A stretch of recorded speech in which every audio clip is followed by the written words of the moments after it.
안녕하세요. 김명선 목사입니다. 무더운 날씨에 고생 많이 하시지요.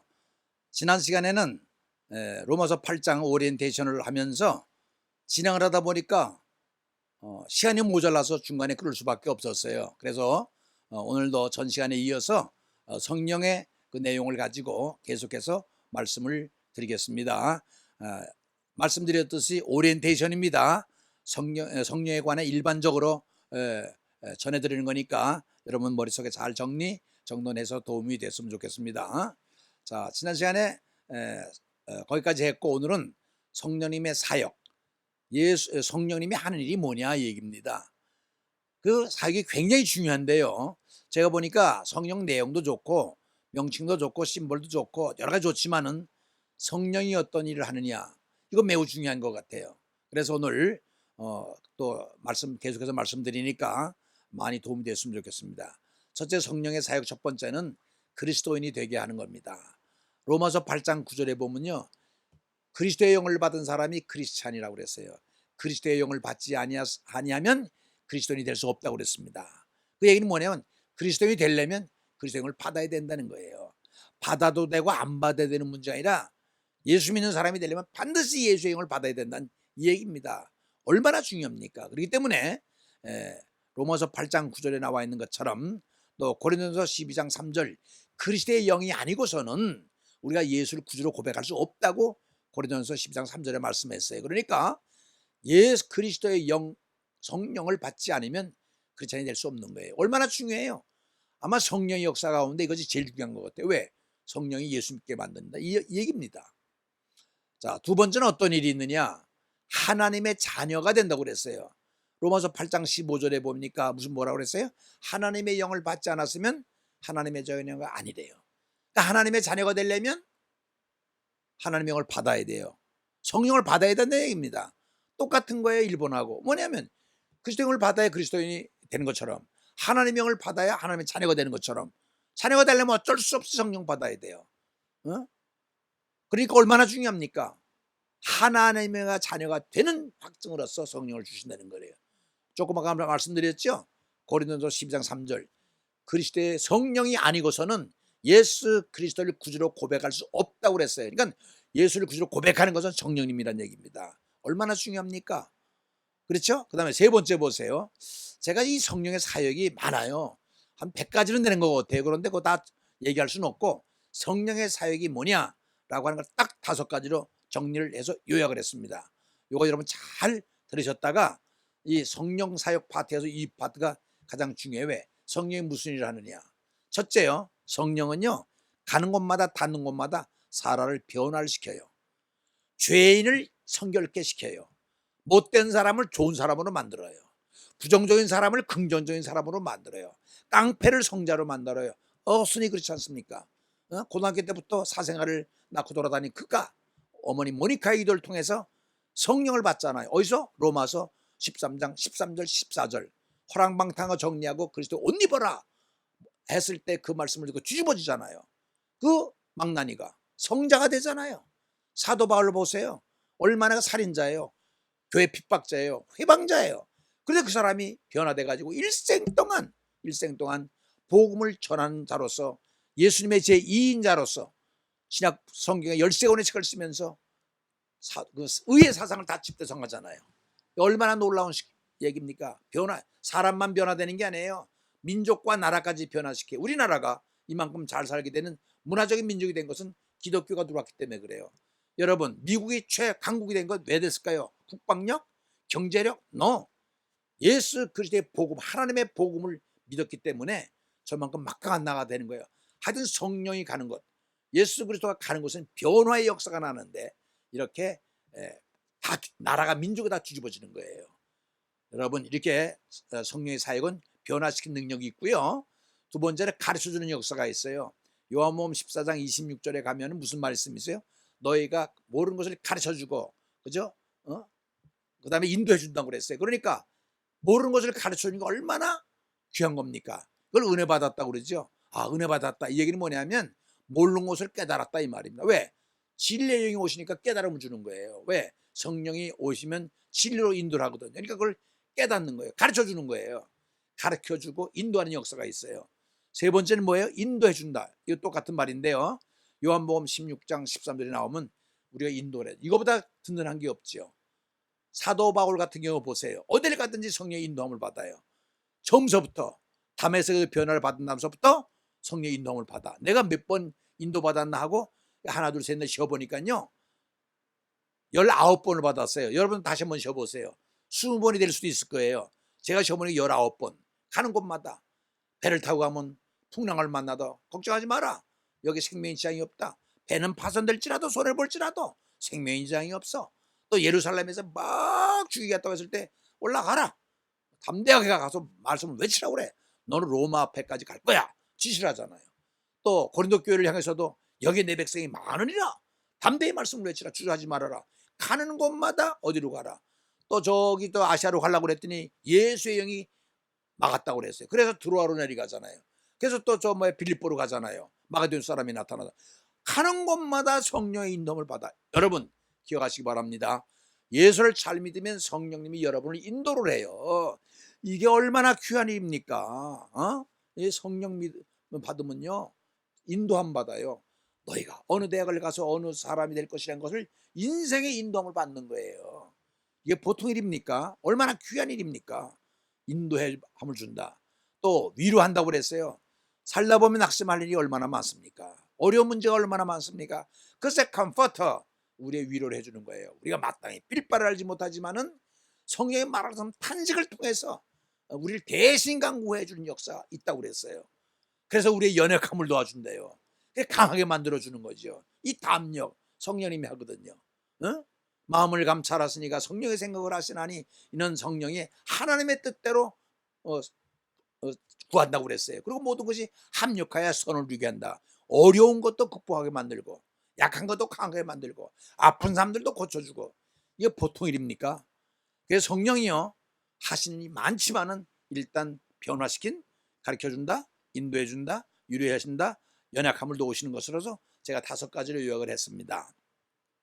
그 다음에 조심할 게 한 가지가 있어요. 조심할 게 뭔고 하니 사람의 회방을 받으시는 성령님. 아무리 성령님이 막강하지만은 우리가 인격적 존재이기 때문에 우리의 의지에 따라서 우리의 의사를 존중해서 우리의 그 결단에 의해서 성령님이 영향을 받는다는 얘기입니다. 회방을 받을 수가 있어요. 그래서 에베소 4장 30절에는 너희는 성령을 근심되게 하지 말라 그래서 예수 그리스도 안에서 성령을 근심되게 하지 말라. 이게 뭐냐면 너희를 인격적으로 대해해 주는데 너희가 인격적으로 대우를 잘해야지 근심하게 해서 너에게 도움이 안 돼. 근심시키지 말라고 그랬어요. 여러분이 잘못 가면 성령님은 근심해요. 예수님은 근심해요. 열을 잘못 가면 싫어해요. 근심시키지 말라고 그랬고 또 데살로니가 5장 19절에 보니까 소멸하지 말라고 딱 나왔어요. 너희는 성령을 소멸치 말라. 왜? 성령이 역사하지 않으면 보호받고 인도받는 것도 없고 알지도 못하고 우리가 살지를 못해요. 그러니까 성령을 소멸치 말아라. 딱 데살로니가 5장 19절에 간절히 말씀했어요. 그 다음에 회방이라는 게 있어요. 마태복음 10장 31절에 보면요 너희는 성령을 회방하지 말라고 그랬어요. 예수님께서 뭐라고 말씀하셨어요? 너희가 말로 나를 인자를 거역해도 회방해도 용서받을 수 있어. 하나님을 회방해도 용서받을 수 없어. 그런데 성령을 말로 회방하면 이 세상에서도 앞으로 오는 세상에서도 절대로 사함을 못 받는다고 그랬어요. 이게 얼마나 무서운 말입니까? 예수님을 거역해도 하나님을 거역해도 용서받을 수 있지만 성령을 거역하면 이 세상이나 저 세상에서도 절대로 never 용서를 못 받는데 왜 그럴까요? 왜 그런지 아세요? 우리의 죄를 사해주고 우리를 변화시켜주는 역할을 성령님이 하는데 성령님을 거부하면 움직여주는 게 없는데 어떻게 우리가 할 수 있겠어요? 다시 말하면 이곳에서 저곳으로 다리를 건너가야 되는데 다리가 끊어지면 못 가는 것처럼 가운데서 역사해주는 성령을 거역하면 해줄 사람이 없기 때문에 nothing 아무것도 안 된다는 얘기예요. 그래서 성령을 거역하지 말라는 거예요. 예수님 거역하는 거 오케이, 하나님 거역하는 거 오케이, 성령 거역하는 거 no 안 돼. 왜? 성령은 움직이는 영으로서 움직이는 사람을 제한하면 아무것도 못하잖아요. 그렇잖아요. 그러니까 여러분 해방하지 말아라. 이걸 조심하라고 여기 얘기를 해주고 있습니다. 이해하셨어요? 자, 그 다음 보십시다. 다음에 성령의 중요성이 나와요.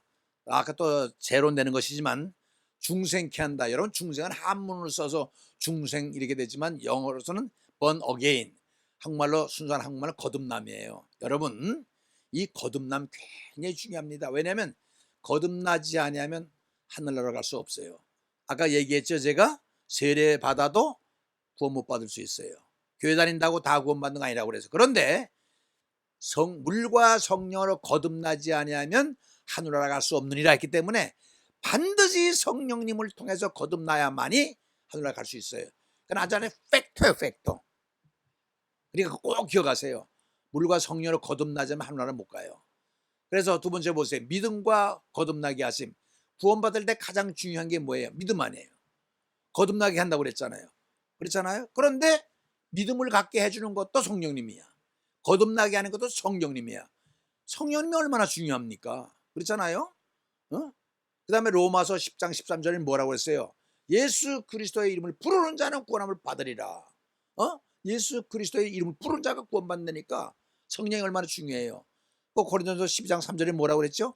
성령이 아니고서는 예수를 그리스도라고 신할 수가 없대요. 그러니까 성령님이 다 하는 거야. 믿음을 갖게 하는 거, 구원받게 하는 거 다 성령님이 하니까 얼마나 중요합니까? 오늘 여러분에게 내가 전에도 한번 이거 소개한 적이 있을 거야. 아마 7편인가 8편에서 소개를 했는데 믿음의 3단계라고 하는데 이거 잘 들으세요. 굉장히 중요한 요소입니다. 로마서 10장 13절에 보면 이런 말씀이 있어요. 그리스도의 이름을 부르는 자나 구원함을 받으리라. 예수 이름을 부르는 사람은 구원함을 받는데요. 이건 전체적인 개념입니다. 그런데 여러분, 내가 이거 할 때 꼭 예를 드는 게 있어요. 뭐냐면 정부를 얘기할 때 세 가지 의미가 있다고 그랬죠. 정부 했을 때는 미국 정부와 한국 정부 했을 때는 국토, 국민 주권 뿐만 아니라 공해, 영공 모든 걸 다 대한민국 전체를 털어서 정부라고 그래요. 큰 의미의 정부죠. 미국도 마찬가지죠. 정부 대 정부. 이게 큰 의미의 정부예요. 중간 의미의 정부가 뭐라고 그랬죠? 입법부, 사법부, 행정부. 요걸 갖다가 정부라고 그래요. 정부는 국민에게 얘기할 때 공무원들이죠, 이거는. 그죠? 공권력 가진 입법부, 사법부, 행정부. 이게 중간 의미의 정부야.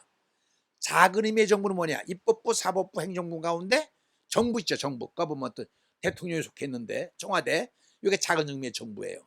큰 의미의 정부, 중간 의미의 정부, 작은 의미의 정부 똑같아요. 이것이 큰 의미의 정부는 뭐냐? 믿음이 뭐냐? 예수 그리스도의 이름을 부르는 자는 구원함을 받으리라. 이것이 로마서 10장 13절 큰 의미의 이게 믿음이에요.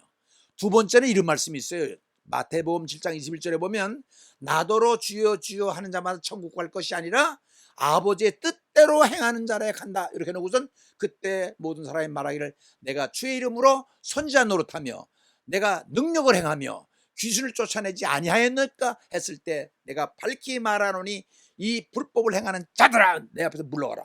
야, 놀라운 일이에요. 내가 주의 이름으로 이 얘기 뭐냐면 목사하고 선지자하고 봉사하고 그랬는데 목사 아무것도 아니라는 거야. 능력을 행했던 아무것도 아니라는 거야. 귀신을 쫓아낸 능력이 아무것도 아니라는 거야. 이 불법으로 이게 무슨 말이에요? 여러분, 이런 능력을 행했지만 능력 가지고 구원받는 게 아니라는 겁니다. 그럼 뭐라고 하는 거 아니? 그런 사람은 구원받는 게 아니라 내 말씀대로 행하는 자, 행하는 자가 중요하다는 거야. 성령의 열매로서. 그래서 그 예가 뭐가 나오냐면 그 모래 위에 지은 집과 그 다음에 반석 위에 지은 집이 나오잖아요. 집을 지었어요. 믿음을 가졌다고 그래요. 그런데 모래 위에 졌느냐 바위에 졌느냐 다르다는 거예요. 바람이 불고 창수가 나고 비가 오면 무너지는 건 모래집은 믿음이 있다고 하지만 말짱 헛일이라는 거야. 어디에? 예수 그리스도라고 믿음 위에 세울 때 행할 때 행함이 있어야 된다는 거예요. 그래야 여러분 행함이 없으면 죽은 믿음이라고 그랬잖아요, 야고보에서. 그러니까 여러분에게 큰 의미에서는 예수 이름을 부르는 자는 구원을 받아. 그래서 좀 더 들어가면 중간 의미 정보로는 나더러 주여 주여 하는 자마다 다 천국 갈 게 아니래요. 말씀대로 사는 자라야 되는데 그래 더 구체적인 게 있어요. 뭐냐면 요한복음 3장 5절에 물과 성령으로 거듭나지 아니하면 하늘나라 갈 수 없다. 요게 엑기스야. 성령으로 거듭나지 않으면 변화되지 않으면 never 하늘나라 갈 수 없대요. 예수님만 불어갖고 안 된다는 거야. 뭐 내가 능력을 행하는 거? 선지자 노릇했다, 내 목사했다고, 장로했다고? 말도 안 된다는 거야. 이 불법을 행하는 자. 능력을 행하는 능력으로 가는 게 아니라는 거예요. 믿음. 그 믿음이 뭐예요? 물과 성령으로 거듭난다는 거예요. 그래서 성령이 얼마나 중요해. 성령 안 받으면 못 간다는 얘기예요. 무식해도 어쩔 수가 없어. 성령 받아야 돼. 그래서 예수님께서 이 세상에 계시면서 성령 받으라 유언하면서도 성령을 꼭 기다렸다 받으라 하는 얘기가 그거예요. 여러분 분명히 얘기합니다. 성령 받자면 하늘나라 못 갑니다. 아셨죠? 굉장히 중요한 얘기를 하고 있어요 지금 제가. 그 다음에 네 번째 경계해야 될 것이 뭐냐면 그 사람의 회방을 받는 성령님이라고 아까 얘기했죠. 근심한 너의 성령을 근심되게 하지 말라고 그랬어요. 또 성령을 소멸하지 말라고 데살로니가전서 5장 19절에 얘기했어요. 회방도 그랬어요. 뭐라고 그랬어요? 뭐라고 나와요? 나를 인자 예수를 거역해도 용서만 받을 수 있어? 하나님을 거역해도 용서만 받을 수 있어? 그래서 성령님을 회방하면 안 된대. 왜 그럴까요? 아까 얘기했잖아요. 성령님은요 우리를 성결케 하고 거듭나게 하고 이 믿음을 갖게 구원시키는 존재가 성령님인데 그 움직이는 성령을 거절하면 누가 우리 대신해 줘요? 그게 안 된다는 거예요. 굉장히 중요한 얘기 하는 겁니다. 예수님을 거역해도 오케이 용서만 받을 수 있어. 하나님을 거역해도 오케이 용서만 받을 수 있어. 그러나 성령을 거역해 안 된다. never 절대로 안 된다는 거예요. 그래서 성령을 회방하면 안 된다는 얘기가 여기서 나오는 겁니다. 성령의 중요성 이제 알아셨죠? 잘 유념하시기 바랍니다.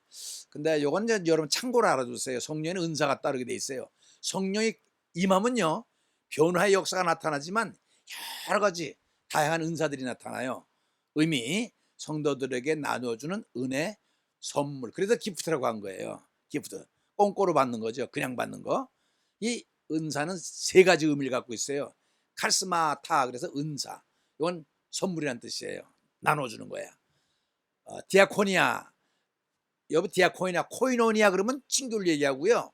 디아코니아 하면 직임을 해. 무슨 직임? 섬긴다. 뭘 섬겨? 교회를 섬기는 거예요. 그래서 목사가 되고 장로가 되고 교사가 되고 성가 되고 이렇게 일할 수 있도록 만들어주는 게 은사예요. 세 번째는 뭐예요? 에네르게 마타 역사한다는 건데 역사는 뭐 움직인다는 얘기죠. 다양한 능력을 줘요. 봉사하게 만들고 섬기게 만들고 기도하게 만들고 사랑하게 만들고 그래서 보면요 너희들에게 성령을 주시는 이유가 있다고 그랬어요. 고린도전서 12장 7절에 보면 성령을 너에게 주심은 유익하게 하려 함이라. 유익하게.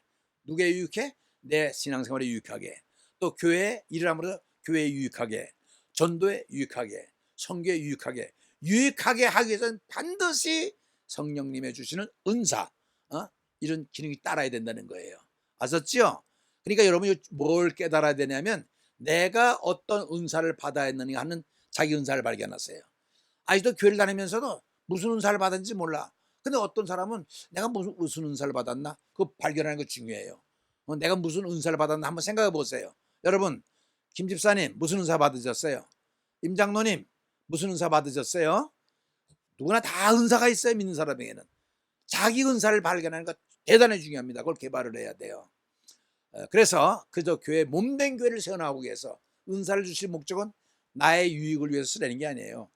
복음을 위해서 몸된 교회를 위해서 하라고 은사를 주시는 겁니다. 근데 여기 중요한 것들이 또 나와요. 다음에 뭐가 나오나 많이 보십시다.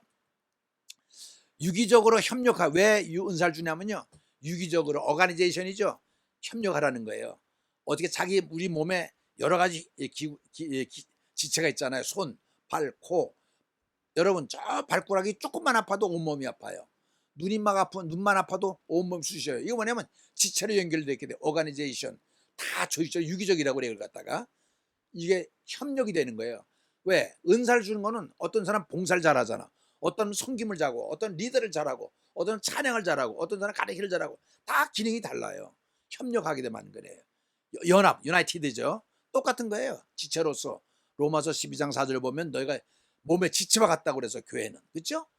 장로님이 있고 목사님이 계시고 집사님이 권사님이 계시고 다 역할이 달라서 이 몸을 유지해 나가는 거예요. 교회라고 하는 몸을 얼마나 중요해요. 그러니까 자기가 무슨 은사 받았는지를 알아야 되잖아요. 무슨 은사 받지도 못하고 왔다 갔다 하면 그건 말이 안 되는 거예요. 성가대라든지 교사라든지 방송반을 맡든지 헌금위원을 맡든지 자기 은사를 발견해서 교회에서 중요한 사람이 되어야 돼요. 왜 그래요? 이 은사를 주시는 이유는 유익을 위해서 너희들에게 은사를 주시면 다양한 은사를 주시면 너에게 유익이 있게 하면 누굴 유익에? 개인적인 유익도 있지만 교회 유익을 위해서 얼마나 필요합니까? 네, 은사의 종류 이것도 한번 알아두는 게 좋을 것 같아요. 신약 성경에 네 곳에서 이 은사의 종류가 언급되어 있어요. 첫째는 고린도전서 12장 8절에서 10절까지 9가지 은사가 있더라고요. 고린도전서 12장 28절 31절은 8가지 은사가 있고, 로마서 12장 6절에서 13절까지 7가지 은사가 있고, 에베소 4장 11절은 5가지 은사가 있어요. 총 몇 가지 은사예요? 29가지가 다 더하면 9, 8, 7, 5 더하니까 29가지 은사인데요. 은사가 또 이렇게 은사의 종류들을 한번 많이 보세요. 종류가 있는데 29가지가 고린도서 12장 8절부터 10절까지 쭉 나오는 거 보면 네 가지가 중복되어 있다고 그래요. 중복된 게 뭔가 하니 병고침, 능력, 예언, 방언. 거기에 담겨 있는 건 뭐냐면 지혜, 말씀의 지혜, 말씀의 지식, 믿음, 병고침, 능력의 행함, 예언함, 영분별, 방언, 통역, 사도, 교사, 서로 돕는, 다스림. 총 13가지가 나와 있어요. 거기에는. 근데 이 두 말씀 가운데 4가지가 더블된다는 거예요. 똑같은 것이. 또 로마서 12장 6절에서는 7가지 은사가 나와요. 그 7가지 은사 가운데 예언과 가르침과 다스림과 이 세 은사가 고린도전서와 중복이 돼요. 그 왜냐하면 고린도전서도 사도 바울이 쓴 거고 로마서도 사도 바울이 쓴 거 아닙니까? 그러니까 고린도 교회는 뭐예요? 고린도 교인들에게 보내는 편지. 로마서는 로마 교인들에게 보내는 편지지만은 쓰다 보니까 따블되는 부분이 있더라 이겁니다. 그래도 내가 이것도 한번 정리를 한번 해봤어요. 보세요. 나중에 정리해 드릴게요. 섬김, 권위, 구제, 국률 4가지. 고전과 합쳐 고린도전서 합치면 모두 17가지 은사다. 에베소 4장 11절엔 5가지 은사가 나와요. 사도, 선지자, 복음 전환자, 목사, 교사. 그 중에 2가지 은사는 고린도전서가 중복이 돼요. 선지자, 복음 전환자, 목사가 세 은사가 딱 언급된 거죠. 그러므로 모두 합치면 20가지. 이 얘기 뭐냐면 공통적인 거 다 빼버리고 이렇게 공통점인 거 더블되는 거 말고 뽑아보니까 20가지 은사가 되더라는 겁니다. 그래서 여러분이 이해시키기 위해서도 이렇게 정리를 해봤다고 그랬어요. 내가 고린도전서에 몇 가지 나와요? 9종 나와요. 28절에서 31절 8종 총 17가지 나오죠. 근데 이 2가지가 17 가운데 4개가 중복이 되니까 결국 13가지 은사가 되겠죠. 로마서 10장 6절에는 7종이 나오는데 이것도 그중에 3가지가 고린도전서가 더블이 돼요. 이것도 내 책에서만 뽑아놨어요. 그러니까 4가지야. 에베소 4장 11절에는 5종류가 나오는데 이건 또 고린도전서와 2종류가 겹쳐요. 그게 3가지야. 그러니까 총 20종이 나오더라. 토탈 나온 것은 27종인데 더블된 걸 뽑으니까는 20종이 됐더라. 이건 한번 정리를 해봤습니다. 여러분 헷갈릴까봐 20가지로구나 이렇게 알아두면 되겠고, 성경 보면은 이제 이런 건 내용 있다는 것만 알아두시면 돼요. 자, 굉장히 중요한 거 한번 언급해 드리는데 마지막이죠. 은사에 대한 유의할 점이 있어요. 여러분 은사자들한테 얘기하는 겁니다. 특별히 예언을 한다거나 신유 은사 한다든가 병 고치는 사람이라든가 뭐 이렇게 방언하는 여러 가지 은사가 있는데요. 이걸 기억했으면 좋겠어요. 은사는 내게 아니라는 겁니다. 성령 예수님 거예요. 하나님 거예요. 그런데 이 사람들이 은혜를 받고 보니까 은사를 받고 보니까 지 것으로 착각을 하는 거예요. 라이센스 받은 줄 알고 있어요. 그러니까 내가 신윤사 받았으면 내가 무슨 특권이라는 줄 알고 함부로 하는 사람이 많아요. 여러분 굉장히 위험합니다. 이 은사는 내 것이 아니라 성령님의 것을 알아야 돼요. 소유권이 나한테 있는 게 아니에요. 예수님에게 있는 거예요. 성령님에게 있는 거예요. 굉장히 중요합니다 이거. 그런데 지 것인 양 착각하는 사람이 많은 오류를 범하면서 교회에 불이익을 끼쳐요. 조심해야 됩니다. 두 번째는 뭐냐면 은사는 내 뜻대로가 아니라 성령님의 뜻대로. 이게 무슨 얘기하면 내가 뭘 행한다 예언한다면 다 내가 뭐 맞아야 되고 내가 기도하면 다 나야 되고, 이거 조심하라는 게. 누가 자기 마음대로 돼요? 그럼 자기가 하나님이에요? 근데 우리가 예수 믿는 사람이 하나 조심해야 될 게 있어요. 신앙생활 하면 가만히 보면 하나님의 뜻대로 우리가 우리 뜻을 맞춰 나가야 되는데 그 하나님은 성경에 나와 있잖아요. 우리가 하나님께 뜻을 맡기는 게 아니라 자기 마음속에 하나님만 하나씩 다 갖고 있어요. 그러면서 그 하나님이 자기 말에 순종하기를 바라는 거예요. 내가 하나님께 맞추는 게 아니라 하나님이 내 뜻을 맞추고 나가기를 바라고 있는 이렇게 잘못된 게 우상이에요. 큰 문제입니다 이거. 여러분 그렇게 생각하지 않으세요? 여러분 위험합니다. 여러분 그렇다면 고쳐야 돼요. 우리가 하나님의 뜻을 보면서 하나님께 맞춰 나가야 되는데 여기다 하나님을 갖고 있으면 그 하나님이 나한테 맞춰주길 바래. 내가 기도하면 다 응답돼야 되고 내가 하는 건 다 형통돼야 되고. 그런 법이 어디 있어? 이거 우상이에요. 무서운 우상이에요 이거. 그런 게 있어요. 오만이에요. 교만이에요. 그거 조심해야 돼요. 이거 교인들이 모르는 거 있는 것 같아. 다 하나씩 갖고 있는 것 같아. No. 그래서는 안 됩니다. 그래서 성령님의 뜻대로 행해야지 내 뜻대로 하면 안 된다는 거예요. 가만히 보면 기도할 때 들어보면 하나님의 뜻대로 살게 하옵소서 라고 하지만 정작은 다 자기 뜻대로 살아. 그리고 뭐가 응답되길 바래요. 그리고 하나님을 기쁘게 해요. 자기 뜻대로 살지, 하나님 뜻대로 살지라는 것 같아. 여기에 위험성이 있어요. 그 다음에 네 번째, 특별히 예언하는 은사자들이 많은데 여러분 예언의 은사 한 번쯤은 다 받아본 적 있을 거예요. 맞아요? 조심하세요. 얘기합니다. 예언은요 맞을 수도 있고 안 맞을 수도 있어요. 그런데 9개가 맞아도 하나 틀려도 헷갈려요. 이 얘기는 무슨 말이냐? 다 맞지 않는다는 얘기예요. 그러면 성령님이 거짓말했을까요? 성령님이 거짓말하고 틀릴 수 있어요? 아니잖아요. 그럼 뭔가 잘못됐다는 얘기 아니에요. 내가 기도하니까 기도해놓고 기도 중에 받았기 때문에 다 맞는 줄 알아요. No. 사탄도요 광명의 천사로 가장을 하고 의의 일꾼으로 가장한다고 고린도전서 11장에 분명히 얘기를 했어요. 여러분 그 예언받은 것이 만난 근거가 어디 있어요? 하나님의 것이란 근거가 어디 있어요? 내가 기도하다가 기도하다 그래서 사탄은 틈을 탄다니까. 광명의 천사로 위장을 안 되니까. 의의 일꾼으로 위장을 안 되니까. 어떻게 찾아내요? 함부로 하지 말란 얘기예요. 내가 아직까지만 예언 100% 맞추는 사람 없는 것 같아요. 얼마나 위험합니까? 그러니까 예언의 은사를 받은 사람 특별히 함부로 예언하지 마세요. 함부로 예언하지 마세요. 그 성령님께 베끼치는 거예요. 민폐 끼치는 거예요. 그러니까 차라리 나는요 예언의 은사를 받았으면 좋겠는데 실수하면 안 받는 게 더 나아요. 제자로 부름받지 않는 게 낫지. 예수 제자로 부름받고 예수 팔아먹는 가룟 유다 너 같은 놈 태어나지 않는 게 좋을 뻔했다. 얼마나 치명적입니까? 여러분 예언 은사 하는 사람들 조심하세요. 함부로 예언하지 마세요. 어떤 사람 그런 사람이 있어요. 그 예언 나오는데 자기 뜻을 다 얹어 거기다가 하고 싶은 말 다 얹어. 그거 어떻게 예언의 은사입니까? 성령의 은사입니까? 그래서 하나님을 좌지우지해. 하나님보다 더 높아. 이런 망령된 게 어디 있어요? 큰일 날 짓을 하고 있어요. 아주 그럴듯하게 예언하면서 자기 뜻을 감정을 그거 담아가지고 그거 무서운 거예요. 범죄예요. 사기치는 거예요. 조심하세요.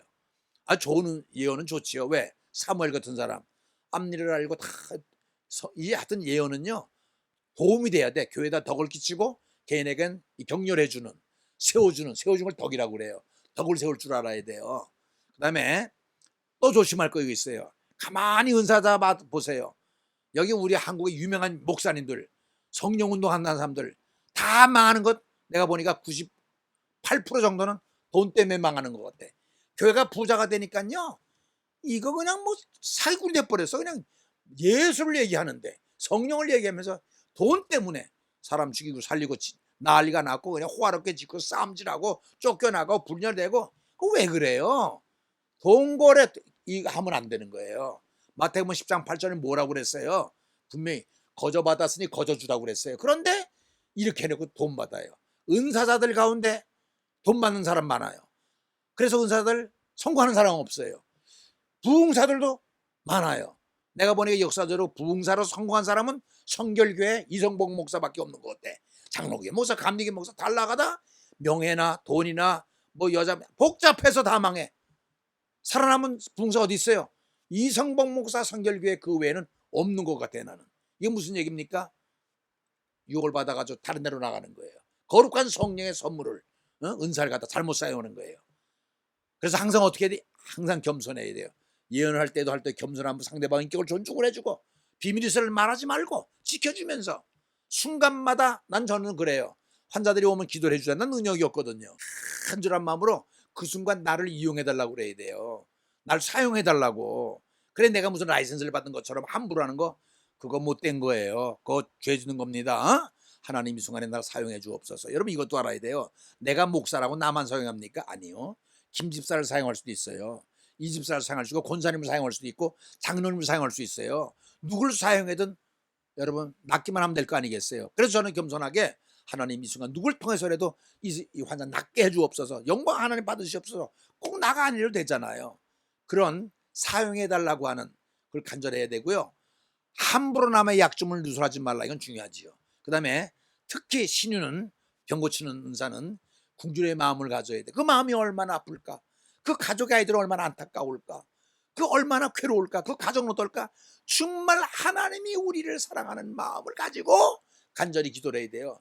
건강한 사람이 아픈 사람의 심정을 알아요? 모르잖아요. 그러나 나는 우리 손자, 캐나다에 있는 손자를 보고선요, 얼마나 그 마음이 아픈지 하나님이 우리를 사랑하는 마음을 알았어요. 그래서 환자를 위해 기도할 때는 진심을 다해서 하나님의 긍휼이 나에게 여겨달라고, 불쌍히 여겨달라고 기도해요. 굉장히 중요합니다. 꼭 잊지 마세요.